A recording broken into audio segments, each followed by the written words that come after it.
2020 올해작가상 리뷰입니다. 그리고 수상자가 누가 될지 예측을 해보는 리뷰이기도 합니다. 2020년도 올해작가상은 작년 2020년도 12월 4일부터 올해 2021년도 4월 4일까지 총 4개월 동안 열리는데요. 기간이 굉장히 길죠.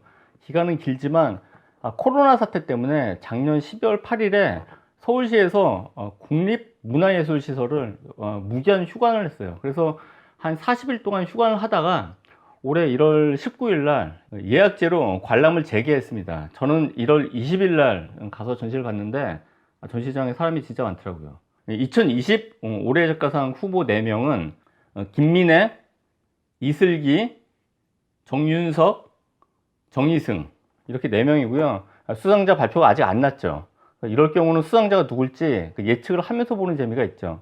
이번 올해작가상에서 당선이 유력한 후보는 누굴까 고려해야 될 사항이 몇 가지 있어요. 그러니까 보통 올해작가상에서는 후보 4명한테 신작을 내게 하거든요. 그러니까 신작에만 방점을 두고 평가를 할 것이냐, 대체로 아마 그럴 거예요, 아마도. 근데 과거 작가지 아울러서 평가할 것이냐가 이제 하나의 관건이 될 수 있고, 심사위원이 누구냐인데 총 5명의 심사위원 가운데 3명이 외국인입니다.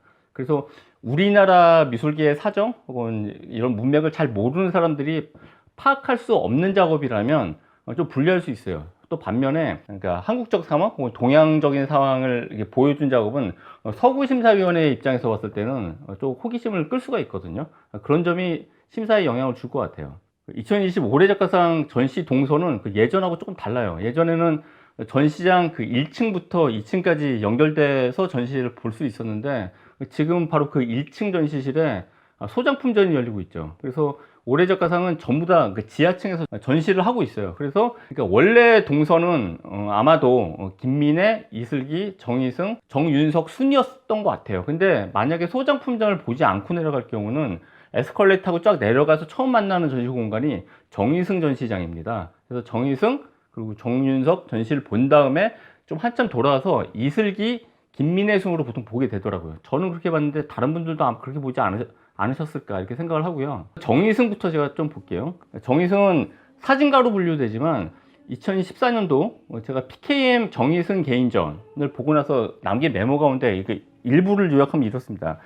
사진 전시지만 종래의 관성대로 사진을 보거나 비평할 수 없게 되었다는 걸 알았다 라고 제가 메모를 했더라고요. 그러니까 사진 그러면 평면 출력물이 벽에 걸려 있고 그걸 갖다가 주르륵 보는 거잖아요. 근데 어떤 드라마성을 전시 공간에 같이 집어넣는 그런 작업을 정희승이 계속 해왔습니다.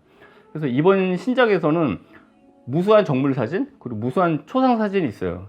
임의적으로 나열한 그런 우연적인 정물 사진들이 있고 자신과 친분이 있는 예술가들의 초상 사진을 집어넣었더라고요. 근데 이거는 미술계의 일원이 아니면 이게 뭐 미술가의 초상인지 아닌지 도무지 알 수가 없죠. 색상이 다른 채색된 파티션들도 있고 상호 연관성이 없는 다양한 사진들이 배열되어 있는 좀 특별한 사진전입니다. 마치 시간예술의 서사를 담아낸 듯한 그런 구성을 하고 있어요. 그러니까 정적인 사진들이 배열되어 있지만 전시장에 뭐 롤로 요보트라는 아주 오랜 동화 있잖아요. 뭐 우리나라에선 리리리자로 끝나는 말은 뭐 이렇게 번안된 동요인데 이게 계속 틀어지고 있어요. 그래서 정적인 사진들하고 전시장에서 흐르는 그런 음악 때문에 약간 어떤 시간 예술적인 서사가 담긴 듯한 그런 느낌을 줘요. 전시를 보는 하나의 포인트는 한국 동시대 미술의 동료 지인 미술가들의 초상 사진들이 있거든요. 그러니까 이거는 미술 창작 행위가 미술 공동체의 존립 위해서 가능하게 마련인데 그 같은 한국 미술계의 네트워크를 재현한 것 같기도 했고 또는 예술품 창작 혹은 예술품의 감상이란 게 사람들의 관계를 갖다 돈독하게 해준 회합의 기능이 있거든요. 그런 부분을 또 재현한 것 같기도 했습니다. 다음 방은 정윤석인데 정윤석의 전시실에는 입구에 19금 딱지가 붙어 있죠. 그래서 못 들어가요. 19세 이하는. 그리고 사진 동영상 촬영도 이제 금지합니다. 그래서 작년 12월 전시가 개막했을 때 일부 극성맞은 관객이 정윤석 작업에 나오는 섹스돌이 여성 혐오를 일으키고 어떤 불편함을 준다 해가지고 후보 선정 철회하고 전시를 중단하라는 그런 아주 무리한 요구를 하기도 했었습니다. 그런데 전시가 코로나 때 문을 닫는 바람에 그 논의가 약간 좀 잠잠해졌어요. 이거는 2020년도 한국 사회니까 가능한 해프닝 같아요. 이 정윤석 소동에 대해서는 저 별도의 영상으로 한번 다뤄보려고 그래요.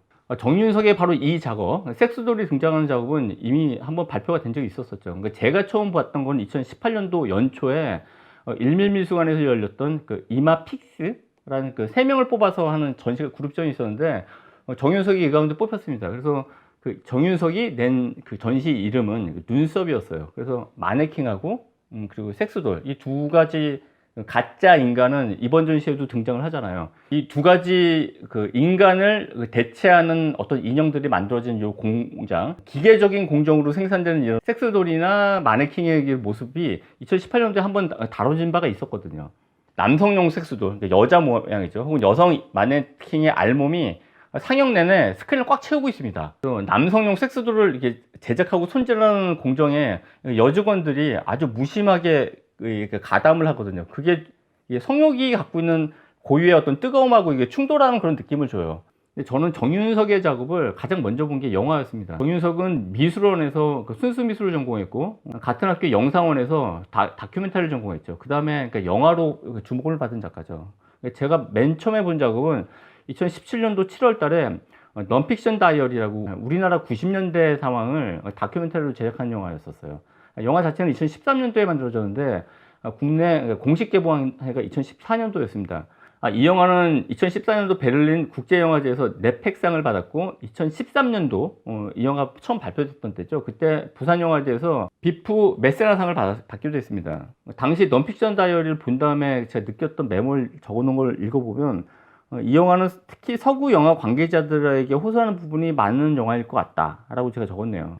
그 넌픽션 다이어리를 보고 와서 제가 쓴 메모 가운데 이렇게 마무리가 돼요. 그 지존파였죠. 그때 90년대 그 연쇄살인했던 사람들. 그 사람이 94년도에 체포가 되고 95년도에 사형이 집행이 됩니다. 근데 사형 집행 바로 되기 바로 직전에 그들 이런 말을 남겼다고 해요. 세상을 두려움 없이 살라고 국민에게 말하고 싶습니다. 명언이네요. 섹스돌을 가공하는 그 중국 공장, 그리고 sek스돌하고 같이 사는 일본 사람들을 다루고 있거든요. 그러니까 금기의 영역을 주제로 다뤘다는 점에서 호소력이 있을 것 같고, 더더군다나 2015년도부터 2020년도까지 우리나라에서 페미니즘이 완전히 광풍이잖아요. 그러니까 그런 광풍 때문에 이 사람 정윤석의 섹스돌을 다룬 작품을 후보에서 내리라는 그런 무리한 요구까지 하는데, 본의 아니게 그런 비정상적인 우리나라 한국 사회상을 공교롭게 반영한 그 전시가 돼버렸어요. 한 가지 아쉬움이 있다면 항상 이렇게 영화에 가까운 동영상 작업을 내는 작업을 볼 때마다 느끼는 건데, 이게 명색이 미술 전시인데 그 영상 작업이 그 메인 영상 작업이 2시간이 좀 넘는 다큐멘터리거든요. 그러니까 미술의 문법과 좀 비슷한 어떤 영상으로 가공됐었어야 되지 않나 이런 생각이 들어요. 왜냐면 2시간 넘게 그 영화를 처음부터 끝까지 다 보고 나오는 관객이 아마 제가 볼 땐 없을 것 같거든요. 거의 없을 것 같거든요. 그러니까 뭐 이런 경우, 그러니까 미술에서 작업을 하다가 비디오 작업을 하다 영화로 넘어간 케이스가 있죠. 박찬경도 그랬고 이문순도 그런 경우죠. 미술 전시장에 들어서는 관객들은 그 미술 감상하는 그런 태도를 갖고 입장을 하거든요. 근데 이건 장편 영화에 가깝기 때문에 미술 관람에 최적화된 방식으로 영상이 좀 편집됐었어야 되지 않나 하는 그런 아쉬움이 저는 있더라고요. 그리고 정윤석의 방을 나와서 좀 한참 걸어가서 이슬기 방에 들어갔거든요. 전통 창호문의 패턴을 자기한테 주어진 전시실에 입구하고 그 전시장 안에 그 벽면에다가 프린트를 하고 때로는 전시실에다 이렇게 세워놓은 동일한 패턴이 반복하는, 간결하게 반복하는 초간결한 그런 작업이죠. 그래서 맥락 잡기가 사실 좀 어렵습니다. 그리고 관객 참여용으로 보이는 구슬놀이 기구가 있더라고요. 그래서 코로나 사태 때문인지 손소독제도 옆에 비치가 돼 있는데 참여율은 좀 낮아 보였어요. 전시 공간이 황량한 느낌을 주기 때문에 맥락을 잡기는 좀 어려운 전시가 아니었나 싶어요. 근데 이 이슬기는 파리에서 거주를 굉장히 20년 이상 지금 하고 있는 걸로 제가 알고 있거든요. 그래서 한국 전통 이불의 패턴을 현대적인 설치물로 제작해서 주목을 받던 작가입니다. 그래서 2018년도에 소격동에 있는 현대화랑에서 개인전을 한 적도 있고, 지금 예술의 전당에서 열리고 있는 어떤 한글을 모티브로 한 전시에도 초대받아서 전시를 하고 있더라고요. 끝으로 김민혜. 김민혜는 신작으로 채워진 김민혜 전시 공간만 딱 둘러봤을 때는 직감이 바로 오지는 않을 거라고 생각해요. 저도 사실 그랬고요.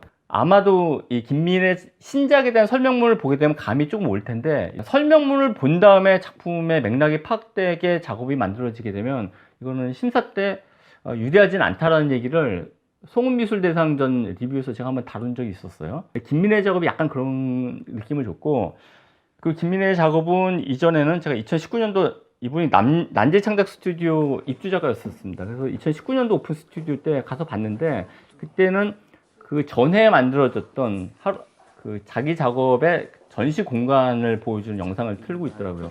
그 전해라는 거는 2018년도에 아틀리에 에르메스에서 김민혜가 개인전을 연 적이 있습니다. 당시 전시 제목이 기러기였는데 제가 이걸 또 잘못 읽고 기레기로 읽었던 기억이 있네요.